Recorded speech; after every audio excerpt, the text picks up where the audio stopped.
TMP news channel की खुसूसी report खबर शामिल करते हैं। टीएमपी न्यूज़ चैनल के स्टूडियो से रुख करते हैं तहसील लालिया जिला चनियोट का हमारे खुसूसी नुमाइंदा एडवोकेट गजनफर अब्बास अवान की रिपोर्ट के मुताबिक समाजी और सहाफ़ती मुलाकात, शमूलियत और शुक्रिया का इजहार। टीएमपी न्यूज़ चैनल के legal adviser advocate Rana Abad Ali Rajput और advocate Ghazanfar Abbas Awan press reporter के साथ आइंदा टीएमपी न्यूज़ चैनल के फाल नुमाइंदगान की अहम मुलाकात मुनक्किद हुई। इस मौका पर अदारे की पॉलिसियों, सहाफ़ती ज़िम्मेदारियों और कानूनी पहलुओं पर तफसीली तबादला ख्याल किया गया। एडवोकेट राना आबद अली राजपूत ने आइंदा चैनल की सहाफ़ती टीम में शमूलियत के लिए दर्ज झैल रिपोर्टर्स को मुंतखब करने का फैसला किया।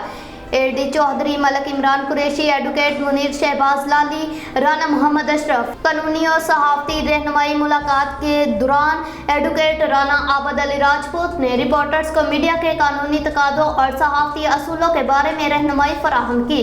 उन्होंने जोर दिया कि खबर की सदाकत, अवामी मुफाद और अदारे की साख को हमेशा मुकद्दम रखा जाए। एडवोकेट राना आबद अली राजपूत ने इस मौका पर इंचार्ज नुमाइंदगान टीएमपी न्यूज़ चैनल हाजी इमदादुल्लाह हजासी का शुक्रिया अदा किया, जिन्होंने इस शमूलियत को एक एहसन अमल करार दिया। हाजी इमदादुल्लाह हजासी ने यकीन दहानी करवाई कि वो नुमाइंदगान को साथ लेकर चलेंगे और अदारे की तरक्की में भरपूर किरदार अदा करेंगे। टीएमपी न्यूज़ चैनल के बानी तारक महमूद भट्टी ऑफ स्पेन ने एडवोकेट राना आबद अली राजपूत की कोशिशों को सराहा और इस फैसले को अदारे के लिए एक मुस्बत और दुरुस्त कदम करार दिया। ये मुलाकात खुशगवार माहौल में मुकम्मल हुई। शुरा ने इस अज़म का इजहार किया कि वो अपनी सहाफ़ती ज़िम्मेदारियाँ मज़ीद जान फशानी और दयानतदारी के साथ अदा करेंगे ताकि चैनल की साख और अवामी एतमाद मज़ीद मजबूत हो। फिल वक्त के लिए इतना ही। मज़ीद न्यूज़ और अपडेट हासिल करने के लिए देखते रहें टीएमपी न्यूज़ चैनल।